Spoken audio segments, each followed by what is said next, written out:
ಇದು ದೇವಸ್ಥಾನ ಎಷ್ಟು ವರ್ಷದ ಹಳೆಯದು? ಯಾಕಂದ್ರೆ ಬಹಳ ಚಿಕ್ಕದಿದೆ, ಬಹಳ ಸಿಂಪಲ್ ಆಗಿದೆ, ಓಪನ್ ಸ್ಪೇಸ್ ಅಲ್ಲಿ ಇದೆ.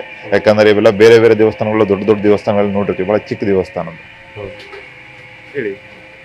ಬಂದ್ ಮಾಡ್ಲಿಕ್ಕೆ ಇಲ್ಲಿ ಇಲ್ಲಿ ದೇವಸ್ಥಾನ ಚಿಕ್ಕದ ಹೇಳಿದ್ರೆ ಇದು ಇಲ್ಲಿದ್ದು ದೇವಸ್ಥಾನ ಅಲ್ಲ.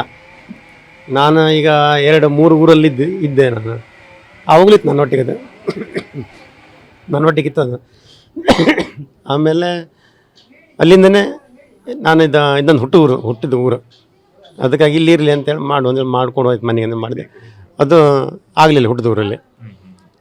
ಏನೋ ಒಂದು 12 ವರ್ಷದ ಹಿಂದೆ ಕಟ್ಟದ, ಅದ್ರ ಮೇಲಿಂದನೇ ಇದೆ. ಮತ್ತು ದೇವರು ಆವಾಗ ಅಡಿಗಲ್ಲು ಮೂರ್ತಿಯಿಂದಲೂ ₹1 ಯಾರ ಕಡೆಯಿಂದ ತಗೊಳ್ಳಿಲ್ಲ. ನಮ್ಮ ತಮ್ಮ ಅಪ್ಪ ಯಾವುದೇ ರಿಲೇಷನ್ ಫ್ರೆಂಡ್ಸ್ ಯಾರ ಕಡೆಯಿಂದನೂ ₹1 ಇಲ್ಲ ಸರ್. ನನಗೆ ಪೈಸೆನ ತಗೊಳ್ಳಿಲ್ಲ, ಒಂದು ಕಬ್ಬಿನ ಮಳೆನೂ ಇಲ್ಲ. ಆ ರೀತಿ ಇವತ್ತಿನೂ ತಗೊಳ್ಳಿಲ್ಲ. ದೇವಸ್ಥಾನಕ್ಕೆ ಅಂತೇಳಿ ಇತ್ತದಕ್ಕೆ ಏನೂ ತಗೊಳ್ಳಿಲ್ಲ. ನಾವು ದುಡಿಬೇಕು, ಸರ್ಕಾರ ತೆರಿಗೆ ಕಟ್ಟಬೇಕು, GST ಕಟ್ಟಬೇಕು, ಕರೆಂಟ್ ಅಕೌಂಟಿಂದ ಸೇವಿಂಗ್ಸ್ ಅಕೌಂಟ್, ಟ್ರಸ್ಟ್ ಅಕೌಂಟಿಗೆ ಇದ್ದಷ್ಟು ವರ್ಷಕ್ಕೆ 1000ನೋ 10,000ನೋ 1,00,000ನೋ ಅಷ್ಟು ಮಾಡಿ ಬ್ಯಾಲೆನ್ಸ್ ಶೀಟಲ್ಲಿ ತೋರಿಸಿನೇ ತನ್ನ ಪೂಜೆ ಆಗಬೇಕು ಅಂತ ಅಲ್ಲಿ ಒಳಗಡೆ ಬರೆದಿದ್ದೀನಿ. ಹಾಗೆ ನೀವು ಓದ್ಕೊಳ್ಬೋದು ಬೇಕಾದ್ರೆ, ಆ ಥರ ಬರೆದಿದ್ದೀನಿ. ಅಷ್ಟು ಇಲ್ಲಿ ನನಗೂ ತ್ರಾಸು ಕೊಡ್ತದೆ, ನಮಗೂ ತ್ರಾಸ ಆಗ್ತದೆ. ಅದು ಹೇಳ್ದಂಗೆ ಕೇಳಿದ್ರೆ ನಾವು ಆ ಸೆಕೆಂಡಲ್ಲೇ ತಿದ್ಕೊಳ್ಬೇಕು, ಆ ಸೆಕೆಂಡಲ್ಲೇ ಸರಿ ಆಗ್ತದೆ. ಆ ಥರ ಮಾಡುವಂಥದ್ದೇವೆ. ಮತ್ತು ನಾನು ನೋಡಿದಂತೆ ನಾನು ಎಲ್ಲ ಭಾಳ ದೇವಸ್ಥಾನಕ್ಕೆ ಎಲ್ಲ ಇದ್ದೀನಿ. ಈ ಥರ ಇಷ್ಟು ಒಳ್ಳೆ ಮಾಡುವಂಥ ದೇವಿ ನಾನು ಎಲ್ಲೂ ನೋಡಲಿಲ್ಲ. ಹಾಗಾಗಿ ನಾನು ಈಗ ಹಿಂದೆ ನಡ್ಕೊಳ್ತಿರೋ ದೇವಸ್ಥಾನಕ್ಕೆ ನಾನು ಹೋಗ್ತೇನೆ, ಪೂಜೆ ಕೊಡ್ತೇನೆ, ಬರ್ತೇನೆ, ಮಾಡ್ತೀನಿ. ಆದರೆ ಇದೇನು ಹೇಳ್ತದಲ್ರಿ, ಹಾಗೆ ಮಾಡೋದು. ಆ ಥರ ದೇವಿ. ಈಗ DK ಶಿವಕುಮಾರ್ ಅವರಿಗೆ ಈ ದೇವಸ್ಥಾನದ ಬಗ್ಗೆ ಅಂದರೆ ಇದನ್ನು ಮಾಹಿತಿ ಕೊಟ್ಟಿದ್ದಾರೆ ಇಲ್ಲಿಯವರೇನಾ, ಉತ್ತರ ಕನ್ನಡ ಜಿಲ್ಲೆಯವರ ಅಥವಾ ಆ ಕಡೆಯವರು ಯಾರಾದರೂ ನಿಮ್ಮ ಭಕ್ತರು ಇದನ್ನು ಕೊಟ್ಟಿದ್ದ ಹೆಂಗೆ? ಅದು ಆಫೀಸರ್ಸ್ ಏನು ಬರ್ತಿದ್ರು ದೇವಸ್ಥಾನಕ್ಕೆ.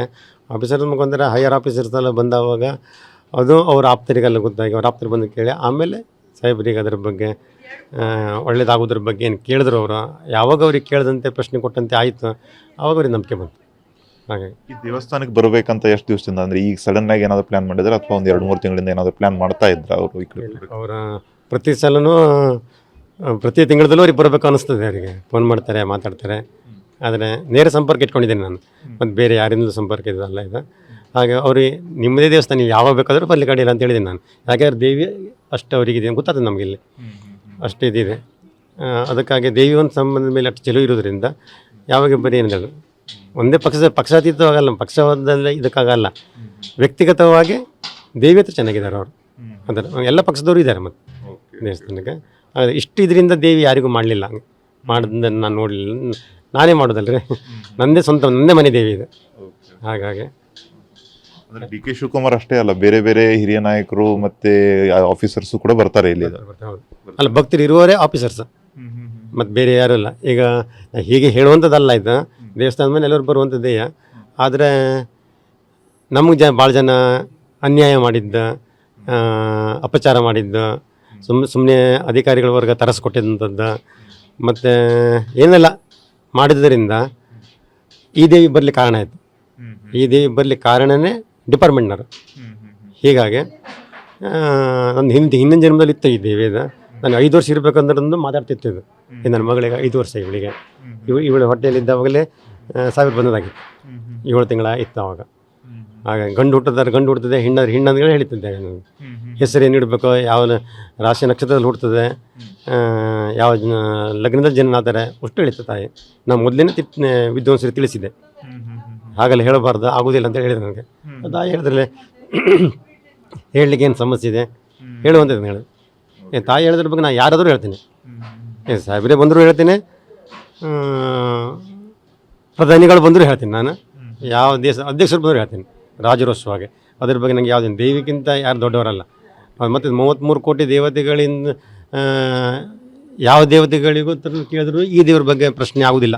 ಈಗ ನನ್ನ ಬಗ್ಗೆ ಇಲ್ಲಿ ಕುಂತ್ಕೊಂಡು ಈಗ ಸಾಹೇಬ್ರು ಇಲ್ಲಿ ಬರ್ತಿದ್ದಾರೆ ಅಂದ್ಕೊಂಡು ಹೇಳಿ ಯಾರೋ ಒಂದು ಪ್ರಶ್ನೆ ಹಾಕ್ಸಿದ್ರೆ ಆ ಪ್ರಶ್ನೆ ಒಳಗಡೆ ಬರೋದಿಲ್ಲ ಈ ದೇವಿದು. ಇಲ್ಲಿ ದೇವ್ರು ಇದೆ ಅಂತೇಳಿಂದ ಬರೋದಿಲ್ಲ. ಈಗ ಸಾಹೇಬ್ರು ಇಲ್ಲಿ ಬರ್ತಿದ್ದಾರೆ ಇಂತಿಷ್ಟು ಗಂಟೆಗೆ, ಅಲ್ಲಿ ದೇವ್ರು ಇದೆ ಜಗದೀಶ್ವರ ಪ್ರಶ್ನೆಲೇ ಬರೋದಿಲ್ಲ. ಆ ಥರ ಶಕ್ತಿ ಇದೆ. ನಾನು ಹೇಳಬೇಕು ಅವರಿಗೆ, ನನ್ನ ಪದ್ಧತಿ ಪ್ರಕಾರ ದೇವಿ ಹೇಳ್ದಂಗೆ ಇಲ್ಲಿ ಹೇಳಿಕೆ ಕೊಡಬೇಕು, ಆವಾಗ ಅಲ್ಲಿ ಪ್ರಶ್ನೆ ಬರ್ತದೆ. ಈಗ ಪ್ರತಿ ದೇವಸ್ಥಾನಗಳಲ್ಲಿ ಹೋಮ ಹವನ, ಅದ ನಂತರ ವಿಶೇಷ ಪೂಜೆ ಅದು ಎಲ್ಲ ಇರುತ್ತೆ. ಇವತ್ತು ಕೇವಲ 2 ಗಂಟೆಗಳ ಕಾಲ ಅಷ್ಟೇ ಇವರು ಇರ್ತಾರೆ, DK ಅವರು ಇರ್ತಾರೆ. ಏನು ಕಾರ್ಯಕ್ರಮ ಇರುತ್ತೆ 2 ಗಂಟೆ ಅಷ್ಟೇ ಅಂತ? ಅಲ್ಲ, ಈಗ ಅವ್ರ ಸಂಕಲ್ಪದಲ್ಲಿ ಬೆಳಿಗ್ಗೆನೇ ಬೆಳಿಗ್ಗೆ 5 ಗಂಟೆಗೇ ಅವ್ರದ್ದು ಸಂಕಲ್ಪದಲ್ಲಿ ಅವ್ರ ಮನೆಯವರೆಲ್ಲರ ಸಂಕಲ್ಪದಲ್ಲಿ ಅಭಿಷೇಕಾದಿಗಳು ಎಲ್ಲ ಅಭಿಷೇಕಗಳು ಮುಗಿದಿದೆ. ಮತ್ತು ಕುಂಕುಮಾರ್ಚನೆ ಆಗ್ತದೆ. ಮತ್ತು ಬೆಳಿಗ್ಗೆ ಒಂದು ಪೂಜೆ ಅವ್ರ ಸಂಕಲ್ಪದಲ್ಲಿ ಆಗ್ತದೆ. ಮತ್ತು ಆಮೇಲೆ ಅವ್ರು ಬಂದ ಮೇಲೆ ಮತ್ತೆ ಕದ ಹಾಕಿಡ್ತೀವಿ. ಆಮೇಲೆ ಅವ್ರು ಬಂದ ಮೇಲೆ ಅವ್ರು ಏನು ಹೇಳ್ತಾರೋ ಅದನ್ನು ಮಾಡ್ತೀವಿ. ಇದಾಗಿತ್ತು ಅರ್ಚಕರ ಮಾತು. ಕ್ಯಾಮ್ರಾಮನ್ ಮಂಜುನಾಥ್ ಜೊತೆ ಸೂರಜ್ ಉತ್ತೂರಿ, TV9 ಉತ್ತರ ಕನ್ನಡ.